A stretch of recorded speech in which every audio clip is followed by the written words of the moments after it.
Hi everybody, John here again with another video episode of the Egypt Travel Podcast. And in this episode, I'm going to do another version of the frequently asked questions episode.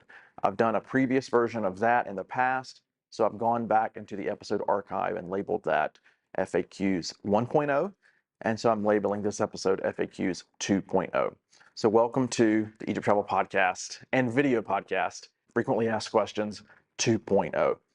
Now, if it looks like I'm in a palace here, it's actually because I am. I'm staying in Prince Naguib's palace on an island in the middle of the Nile River in Egypt. Long story there. If anybody's interested in staying here as well, I can hook you up, shoot me a note. And if you want a really unique experience of staying in a palace in Egypt in the Nile, owned by a prince in the Mamluk architectural style, hit me up and let me know. I can certainly make that happen for you, just for you guys.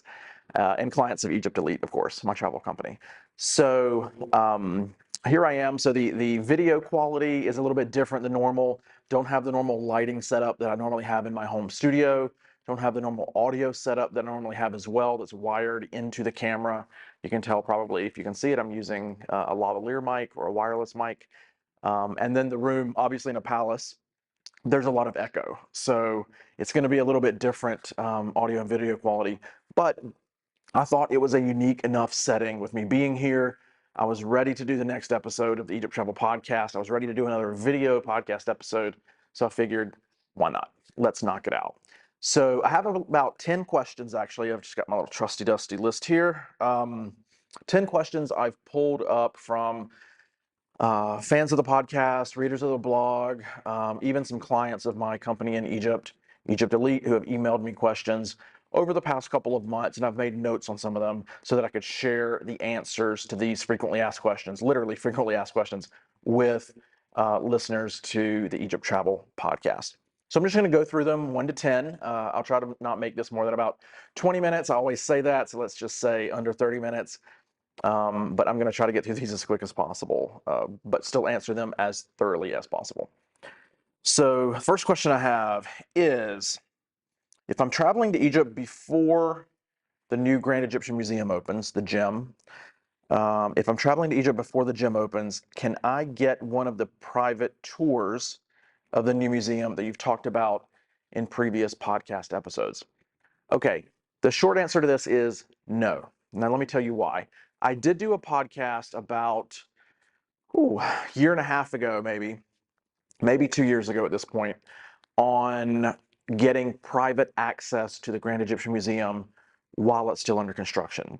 And we were able to get that. We were able to get a number of clients a private guided tour of the gym while it was still in construction, because they were coming to Egypt before the gym opens, and so they wanted to see the gym, because most people, aren't going to come back to Egypt for a second time, although you should seriously consider doing that now when the gym opens next November, inshallah.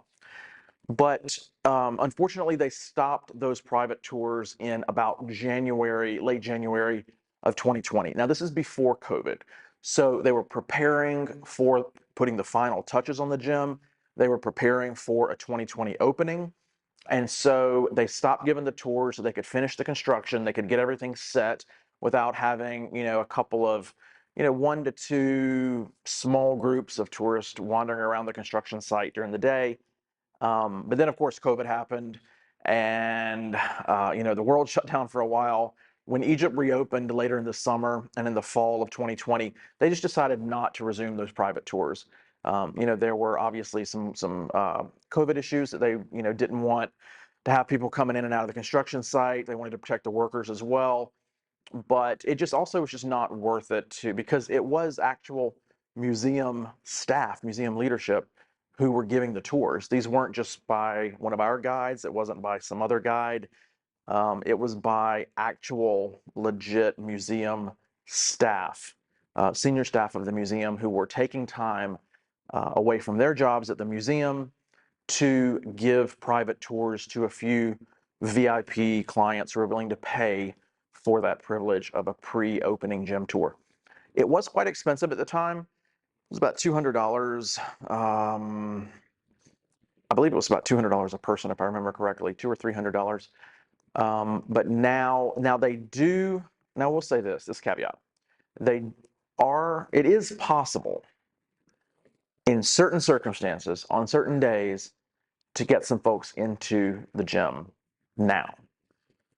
We've done it, but the price of that, because they really want to discourage it, they really don't want that to be a common occurrence anymore like it was when they offered those up.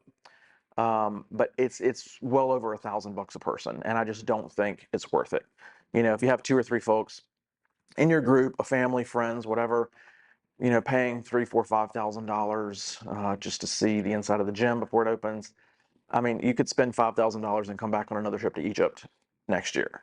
Just my 2 cents, but generally, no. The private tours of the museums that were $200 or $300 a pop that we were able to give back in 2019 and 2020 are no longer available.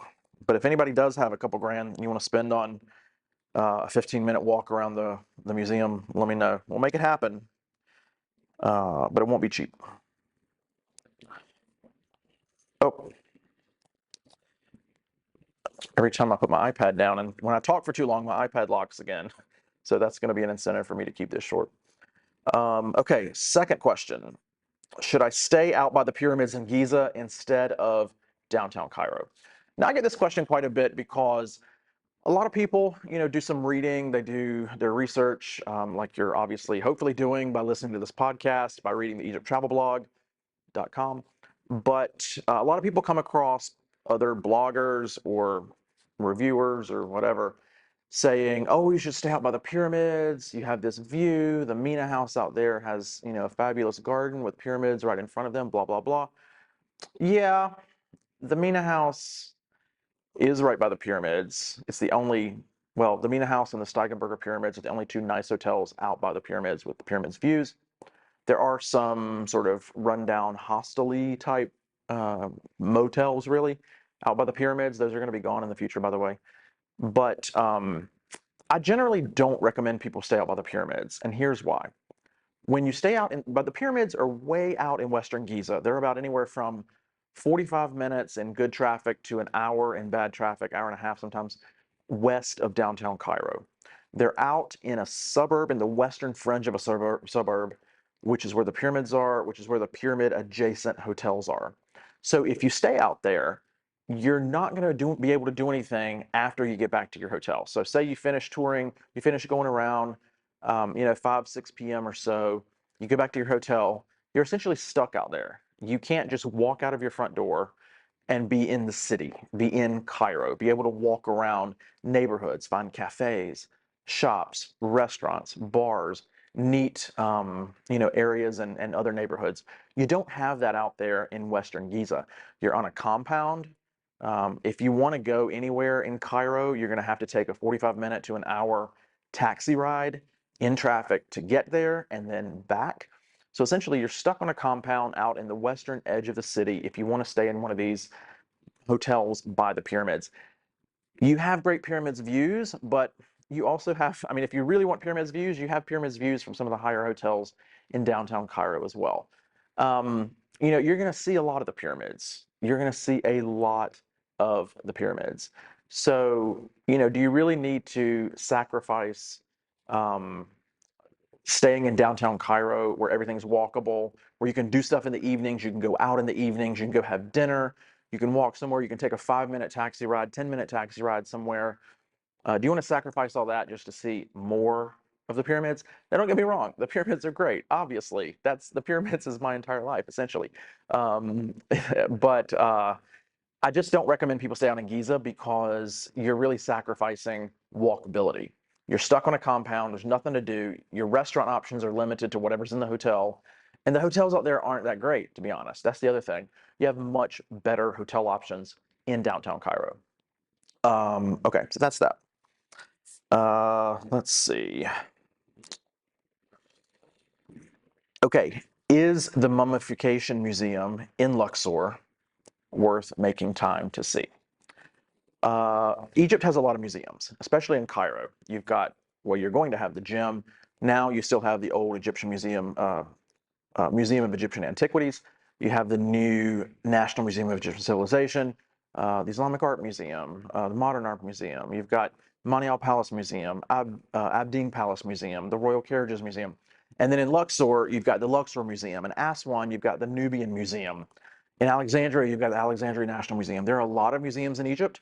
A lot of them are really, really great. The new National Museum of Egyptian Civilization is wonderful, where the mummies are. Luxor Museum, really nice, small, but nice museum. The Nubian Museum in Aswan, a very, very nice museum. The Mummification Museum in Luxor, this museum is a dump. To be perfectly honest, it's a dump. It's a disappointment. It's tiny. It's not even really about mummification. It's just an artifact museum. They call it the Mummification Museum, I think, because there may be one or two displays. I've been in it before, but it's probably been, honestly, the last time has been probably about 3 years ago. And I just don't go there anymore because it's not worth going there. It's not worth taking anyone there anymore because it's almost kind of like in an underground strip mall as well. It's just not worth going. So that's my short answer. Actually, that's my long answer. My short answer is no. Mummification Museum in Luxor is not worth making time. If you have extra time in Luxor, you want to go check it out for yourself, by all means, have at it. But if you're limited on time, if you're prioritizing sites, deprioritize the Mummification Museum in Luxor. Next question, is the Nubian village in Aswan worth seeing? That is another no, with the caveat being that's a no for now. The Nubian Museum, or sorry, the Nubian Museum is definitely worth seeing. The Nubian Village used to be worth taking the 45-minute boat ride south of Aswan down to go visit in years past. It was this quaint little colorful village on the Nile south of Aswan that had a lot of colorful walls and doors and sort of mud brick houses and local craftsmen and artisans and local Egyptians, Nubians, walking around and just kind of doing their thing and living their life. The Nubian village started becoming more and more popular a number of years ago, and you started seeing a lot more little cheap touristy kiosks pop up, and then you started seeing people drag donkeys and camels and things like that down there to try to get tourists to, take a ride on them while they're there. Lots of things popped up just for people to try to get money and take advantage of, a sort of a critical mass of tourists migrating to this area. And it really started to become a dump, to be honest. The last 4 or 5 times I went to the Nubian village pre-COVID, I was just so disappointed with what it had become. The streets were littered with, literally with camel and donkey crap. A lot of the beautiful, colorful walls and doors had been covered up by people just throwing up these cheap little kiosks and stands to sell tourist crap. So really, a lot of the reason there was to go to the Nubian village got taken away by all of this stuff happening to cheapen the village itself and the experience. So it became not worth it to go there. Now, then I went there post-COVID, and another thing had happened to the Nubian village that wasn't that great. And that's that in addition to before it having been, getting a lot of these, sort of touristy shops and kiosks popping up, you started seeing a lot more new construction there. People were constructing new little guest houses and restaurants and things like that. And then COVID hit, and all of this construction just stopped. And so what you have now is a lot of abandoned, half-constructed lots and buildings interspersed throughout the village now. So not only is there camel and donkey crap in the streets, cheap touristy kiosks covering some of the colorful walls and doors, but you have a lot of abandoned buildings, half-constructed buildings, boarded up buildings in between all this other stuff as well. I'm hoping that when tourism starts to come back, they will clean up the Nubian village. The government of Egypt here has been doing a really, really good job lately, the past year, a couple years, but especially in the past year, especially during COVID, of getting things in Egypt and in the tourism sector here, especially more organized, more efficient, cleaner, nicer. They've invested a lot of money and effort into making the tourism experience here much nicer. And so I'm hoping, when they finish some projects in Cairo and Luxor, that they'll get down to Aswan, and one of the things they'll do eventually is clean up the Nubian village and make it nice and authentic again. But unfortunately for now, it is not that, and I'm happy to let you know in the future if I find that it is getting better. But for now, I'd say that's not worth a visit. And it's a hike. I mean, it's 45 minutes south of Aswan by boat, 45 minutes back. So, you're talking a half day already to do it. Prioritize something else when you're in Aswan. Next question, is it better to fly or drive to the Red Sea? Okay. If you are going to the Red Sea from Luxor, I always recommend driving. I always drive my clients there. Our drivers do. But we prefer driving from Luxor to the Red Sea, because if you're going to Soma Bay, which is my favorite resort in the Red Sea, now it used to be El Gouna. El Gouna is now my number 2. I still like it, but Soma Bay is my number 1 now. If you're going from Luxor to Soma Bay, it's about 3 hours exactly. If you're going up to El Gouna, it's 3.5, 4 hours maybe. And so that is worth driving instead of flying. You don't have to rely on plane schedules. You can leave whenever you want. It's pleasant. It's worth driving if it's just 3 to 4 hours. Now, from Cairo in the north or Aswan further south, it's too far of a drive. Well, let me take that back. From Cairo, it can be 50-50. It's about 5 to 5.5 hours from Cairo. If you're going to El Gouna from Cairo, about 5. If you keep going further south to Soma Bay, about 5.5, maybe 5:45. So it can be worth it to drive to or from Cairo. But the thing is, it really comes down to other factors. If you need to leave at a certain time, the flight schedules just don't work for you from the airport in Hurghada, then driving to and from Cairo might be worth it. Usually it's not. Usually it's better to just fly. Now from Aswan, it's definitely better to fly. You would spend 8 hours on the road if you went from Aswan, and you just don't want to do that. From Aswan, it's a quick flight from Aswan to Cairo, Cairo to Hurghada, and then you drive a short distance to either Soma Bay or El Gouna. So if you're going to the Red Sea from Aswan, definitely fly. Cairo, 9 times out of 10, 9.5 times out of 10, definitely fly. If you're going from Luxor, I would recommend driving. And if you're going to another Red Sea resort like Sharm el-Sheikh, you're going to have to fly. You don't want to do a 10-hour drive. Believe me, I've done it before. You don't want to do the 10-hour drive from Cairo to Sharm el-Sheikh. And of course, if you're coming from Luxor or Aswan, you absolutely have to fly. There are potentially going to be some direct flights in the future when tourism gets back going again in Egypt from places like Luxor or Aswan to Sharm el-Sheikh or Hurghada. But most of the time you have to connect in Cairo. But still, you spend 4 to 5 hours total on your journey, getting there when you fly, and then of course you're comfortable the whole time, as opposed to 8 hours, 10 hours on the road if you're going to drive from one of those farther away cities. Luxor is the only place I would drive to the Red Sea from. Okay, if I want to sail on a felucca boat on the Nile, where is the best place to do that? Short answer is Luxor. The number 2 place is Aswan. And I generally wouldn't recommend sailing on the Nile in Cairo. Cairo has these dinner cruise boats. They're really crappy. I would not recommend those at all. They do have feluccas in Cairo. They have motorboats in Cairo. I wouldn't do it though. They're really cheesy, really touristy. And Cairo, yeah, the felucca in Cairo especially, like don't bother with that. Luxor and Aswan are the 2 places where it's really, really pleasant to do the felucca, especially if you do it around sunset. But Luxor is, I think, the best place to do it. The absolute best place, Luxor. Okay, next question is, if I want to do a Nile cruise, what's the best boat or company to use? Now, okay, I don't want to step on toes with friends here in the industry in Luxor and Aswan by recommending one boat company over another. I will say this, okay, first of all, I will step on these toes. The big Nile cruise ships, the ones with multiple levels, are crap. I don't recommend those. The big Nile cruise ships, the big boats, are for the mass tourism market. They're cheap, disgusting. It's just not a good experience. I don't really like those boats, and I don't recommend them. If you want to do a Nile cruise, the way to do it is on a boat called a dahabeya.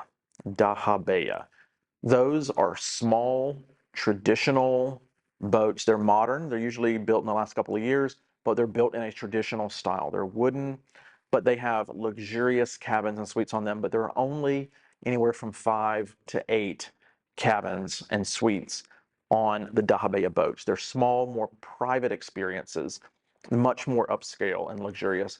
They're a little bit more expensive, but they're worth it because you can go to a lot more places in between, sailing between Aswan and Luxor, where the big boats cannot dock. So these places are not flooded with the big mass tourism boat tourists. And it's just generally a more peaceful, enjoyable, luxurious upscale experience to do the dahabeya boats. Now, I don't want to recommend one company over another because I know quite a few of the dahabeya company owners down in Luxor, and they all have really nice, all the boats are unique too. Like every boat is different. Even within the same company, different boats have different characteristics and aspects. But I will tell you some things to look for on a dahabeya. The biggest thing for me that I look for is a real shower in the bathroom. Some dahabeya boats have the thing that, kind of overhangs, like the shower head that overhangs the floor of the bathroom, and you just you're taking a shower right beside the toilet and the sink, and the water's just going all over the floor. These types of showers are very common in developing countries like Egypt, in homes and places like that, cheap hotels. And some of the dahabeya boats, actually a lot of the dahabeya boats have those showers because the space is limited on the boats. And that's one area where they skimp on the quality. However, there are dahabeya boats and dahabeya boat companies that have real showers on them with a door, enclosed like a real shower. And so when you're looking for dahabeya companies, you're going to want to ask maybe for pictures of the bathroom and especially of the shower and see what the shower looks like. That's what I would do. That's my recommendation. And when I take Egypt Elite's clients onto dahabeya boats, I always use a company that I use one company, but I use them because they have the nicest boats and they have the nicest bathrooms with real showers where you don't feel like you're showering in a farm village. Some of the other boat companies are nice. They have great PR. They're in magazines and things like that. But I'm telling you, it's these small things that really matter, these small touches. Um, the nicer dahabeyas always have air conditioning. You want to make sure that it has air conditioning as well. If you're not coming with me, if you're doing it on your own, just check on these things. Make sure, ask these questions. You also want to ask the hours that the generator is on. So the dahabeyas are going to have a generator on board, a diesel generator for electricity. Well, first of all, you want to make sure they have electricity.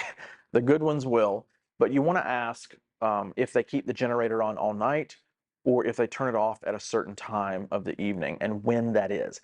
If they want to turn the generator off at 8 p.m., you might, wake up with your phone being dead. You might not be able to charge your phone overnight. If they, most of them are not going to keep it on all night because, between 2, 3, 4, 5 a.m., nobody's going to be using it. So why would they burn up all that diesel for not using the generator? Usually, even in the summer, the Nile and southern Egypt is cool enough at night so that you don't need the air conditioning. So that's another reason they turn it off. The rooms get really cool during the day, during the evening, the air conditioning's on. At night, it's cool enough, the temperature difference is good enough that you usually don't need the air conditioner at night, so they have the generator off, so the air conditioner will be off as well. But again, just something you want to ask about. If you're taking a dahabeya in July and August, maybe you do want to ask if they will keep the generator on all night, if they have electricity all night, so the air conditioning can be going. But more important, during the other months, is you want to know that they're going to keep the generator on at least till 10 or 11 p.m. so that if you need to charge devices, you can do that so that you have access to electricity. Yeah, those are the biggest things I would say when looking for a dahabeya or dahabeya company. And if you're thinking about a Nile cruise, a dahabeya boat is definitely the way to go over one of the disgusting big mass market boats. Okay, next question. Is hot air ballooning safe in Egypt, and where's the best place to do this? Yes, it is safe. Luxor, Egypt is the king of hot air ballooning in Egypt, and it's one of the best places in the world, along with places like Cappadocia, Turkey, a few other places. Luxor, Egypt, over the tombs and temples, over the farmland, the desert, a sunrise hot air balloon with the sun coming up over the eastern desert in Luxor is one of the best places in the world to do hot air ballooning. And because of that, they have a lot of experience. There are dozens and dozens and dozens of balloons that go up every single day of the week, 365 days a year. The pilots in Luxor, the hot air balloon pilots, have a lot of experience. If you go do a hot air balloon somewhere in the United States or in Europe, most likely, maybe 2 or 3 or 5 or 10 balloons go up a day. Maybe not every day, maybe a couple of days a week, just because the demand isn't there. In places like Luxor, they have, 20 or more balloons going up every single day. The pilots have 24/7, and not 24/7, 7 days a week, 365 days a year experience piloting these balloons. It is one of the safest places in the world to do ballooning for that reason. The pilots have the most experience, and it's one of the most beautiful places to do it as well, and unique. When is the gym going to open? Grand Egyptian Museum. When is the gym going to open? I get this question every single day. I get 2 or 3 emails a day asking this question. Of course, many of you, if you listen to the podcast, if you've listened to it for a while or read the blog, you probably know that I run the website called grandegyptianmuseum.org. It's an informational site that I run about the new Grand Egyptian Museum, of course, with news and announcements and updates and things like that. So, well, number one, if you want to get the announcement when it finally comes out, get on the email list at grandegyptianmuseum.org to be the first to get the announcement. I do post news updates about the gym's progress on there as well on the news page. The short answer is, well, the official answer is we don't yet know. The government has not put out an official announcement yet. However, if you go to egypttravelblog.com/intel, INTEL, Intel, I posted a really lengthy article and some video to go with it about the best estimation of when the gym will open. And that's probably going to be November of next year, of 2022. Actually, it's December of 2021 now. So if you're listening to this after a couple of weeks, then it's going to be November of this year. But November of 2022 is the best estimate for when the gym will most likely open. However, we won't know officially until the government puts out the opening announcement. Now, why are they waiting so long to put out this announcement? It's Egypt. There are security reasons why Egypt does not put out announcements of big public events with a lot of public officials and dignitaries and international representatives in attendance in advance. You can probably imagine that would be a big target. It could be a big target for something if they did put that out in advance. They don't want anybody who might want to disrupt it to have a year of planning and scouting and things like that.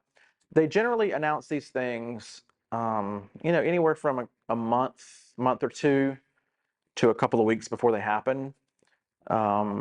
They obviously are going to invite a lot of international dignitaries, so info about when the invitation date is for will start to leak out. But November of 2022 is the best estimate based on all of the intel we have right now about the grand opening of the gym. And again, if you go to egypttravelblog.com/intel, there's an article explaining the reasoning and rationale for that estimate of November 2022. Yeah. Now, I get this question a lot in various forms, so I'm going to just repeat a couple of the different ways I get asked this question and then give you one hopefully concise, direct, honest, but thorough answer, because it's very important that people understand the answer to this question and why things are done the way they're done in Egypt on this topic. So the question usually goes something like this. Can't I just fly to Egypt and figure things out on my own when I get there? Or do I really need a pre-planned itinerary or an organized trip with a tour company?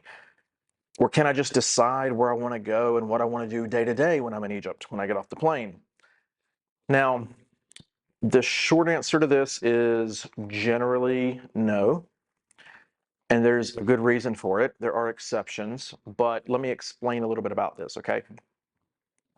So, as you probably know, if you've done any homework at all on Egypt, you know that Egypt is a developing country, it's an authoritarian country, it's a Middle Eastern authoritarian state. You probably have some connotations about Egypt, about Middle Eastern countries, Middle Eastern dictatorships, things like that. Egypt is a centralized authoritarian state. It's pretty much a military state. Heavy military presence everywhere, heavy police presence everywhere. Things are very controlled, and Egyptians and foreigners alike cannot just go off and do whatever they want in a Middle Eastern authoritarian country.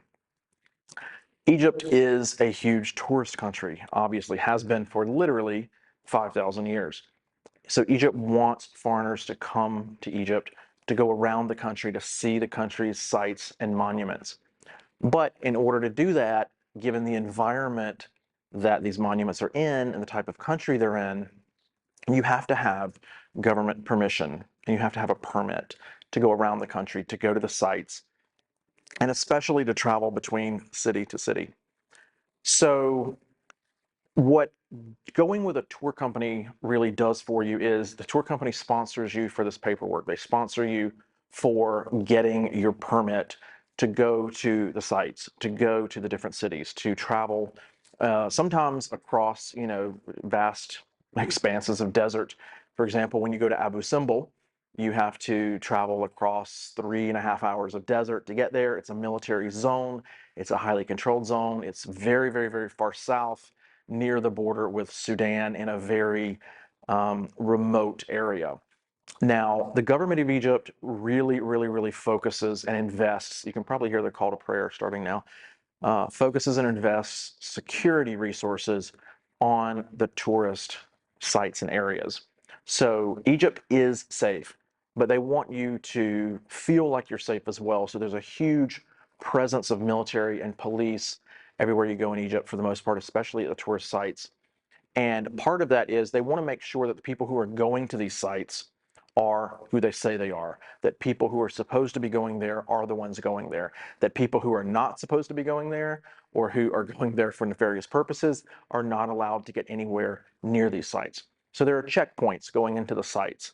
There are checkpoints in between cities. So when you go from Aswan to Abu Simbel, or when you go from Luxor to Aswan by road, there are going to be several, or Luxor to the Red Sea, there are going to be several military checkpoints on the way where they will stop our vehicle, your vehicle. They will check the paperwork for who's in the vehicle.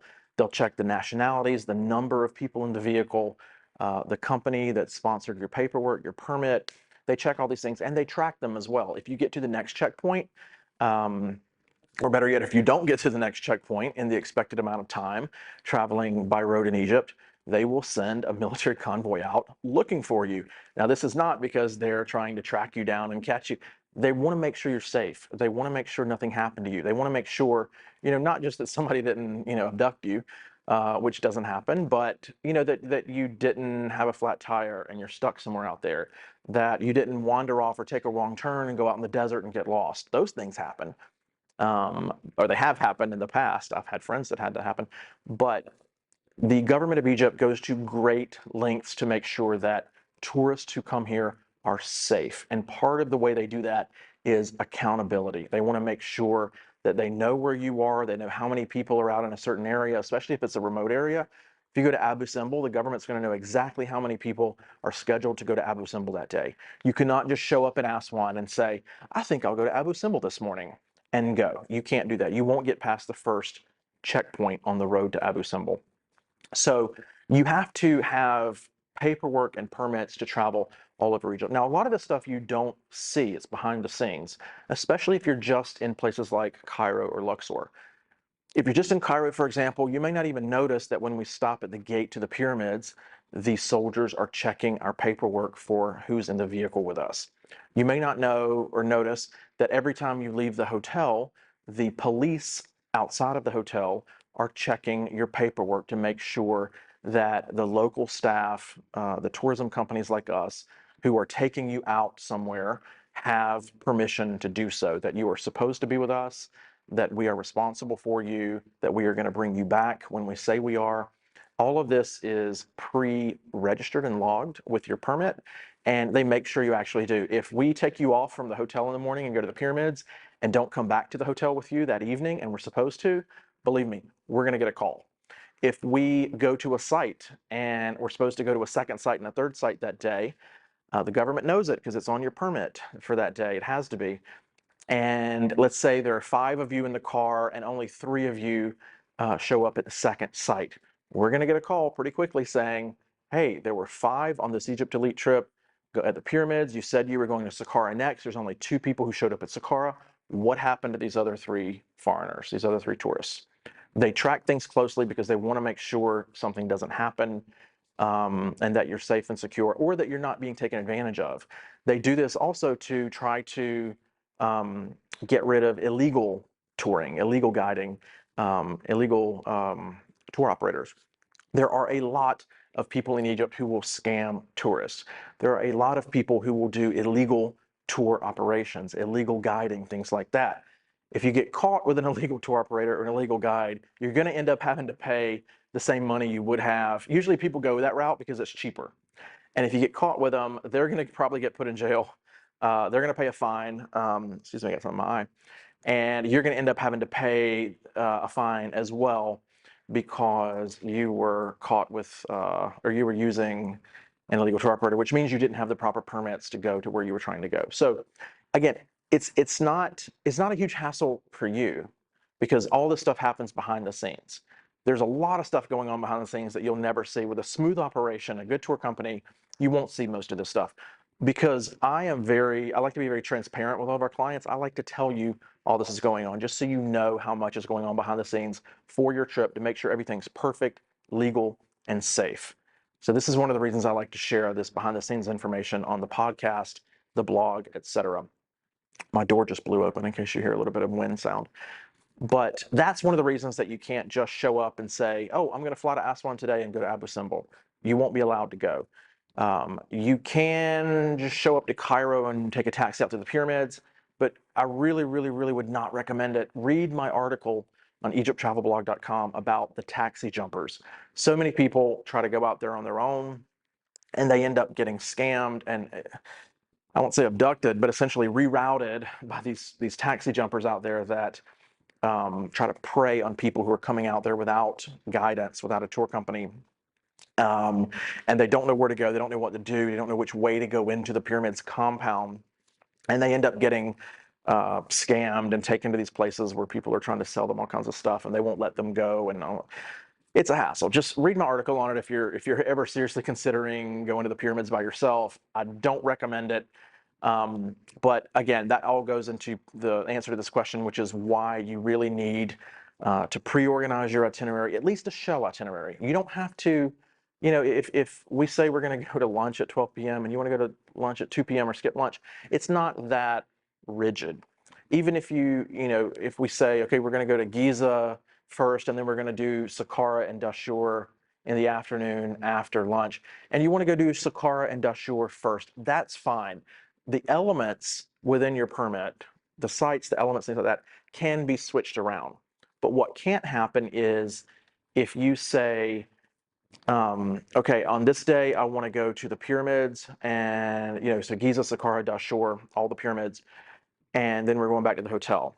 And then you actually go out to Giza and you say, you know what, never mind. I actually want to go to an oasis today. So can you drive us down to Fayum, about an hour and a half south of Cairo, an oasis, and then we'll go back to the hotel. That won't fly because you know why? On the road to Fayum, there's a military checkpoint, and we're going to get to that checkpoint. They're going to check the permit for who's in the car, and it's going to say you were supposed to be at Giza, Saqqara, and Dashur that day. Fayum's not on the permit. You weren't scheduled to go to Fayum. The government doesn't have you listed as someone going to Fayum that day, so they're not going to let you pass and go to Fayum. So this is one of the reasons why trips to Egypt have to be well organized, and they have to be legally organized and properly organized and executed. because if you try to do it, if you try to skimp and do it the illegal way, or you're with a company that's going to try to cut corners, maybe they're charging you for the permits, but they actually don't get them because they save money and they pocket that money. Or maybe they're not going to get them in order to make your overall package price look cheap. And you think, oh, well, this company, we're doing the same things. We're going to Giza and we're going to the museums and we're going to Abu Simbel, and this company's, $1,000 cheaper than this company. Well, you know what that $1,000 probably was going to go to? It's probably going to go to your permits. And you know what? Most of the time, yeah, I'd say most of the time, a company doing illegal guiding and illegal transit will probably not get caught. But many times they do get caught and they get in trouble. You end up having to pay anyway. Your trip gets interrupted. You might not even get to go to the site that day. You might have come here, and you really wanted to see Abu Simbel, but because or maybe not Abu Simbel, because that you wouldn't even be able to get to without it on the permit. But you may really wanted to go see Saqqara and Dashur, and the company didn't put it on your permit, or they didn't get your permit, and they thought they could just try to get away with it, and they got caught. And then you don't get to go see Saqqara and Dashur because you fly out the next day and you go to Luxor or Aswan or something. So doing it the wrong way can really have real consequences for the quality and execution of a trip. So anyway, all this is to say, I'm just kind of doing a brain dump here for you from 20 years of experience working in Egypt and living in Egypt, letting you know why things are the way they are, why I'm recommending you do things certain ways. If you work with us, my company, Egypt Elite, things are going to be done properly, legal, and above board. But I have many people who listen to the podcast and read the blog who found me after they book trips, or they just decide they want to go with another company, or they want to go with something a little bit more on the budget side. That's perfectly okay. I still want you to have this information, and I still want to be here as a resource for you if you have questions, if you have issues.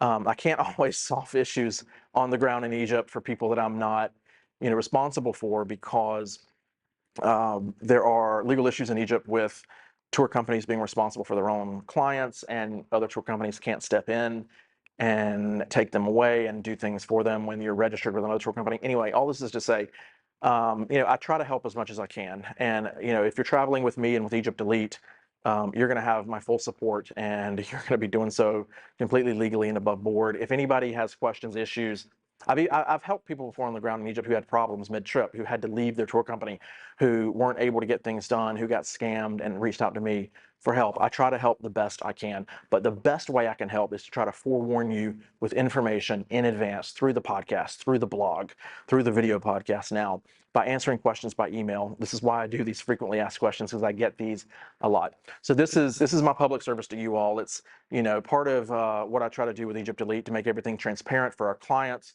but also just as a general labor of love. I love Egypt. I love talking about Egypt. I love sharing information on Egypt. I love helping other people come, enjoy, visit, spend time in, and appreciate this amazing, amazing, magical place that is Egypt. It is truly, truly one of the best destinations on the planet. It's bucket list for a reason, and it's just a place that everyone needs to come at least once in their life. And now that the gym's opening, fingers crossed, it's a place that if you've already been to Egypt, then you need to come at least twice in your life, because you need to come back and see the gym after it opens.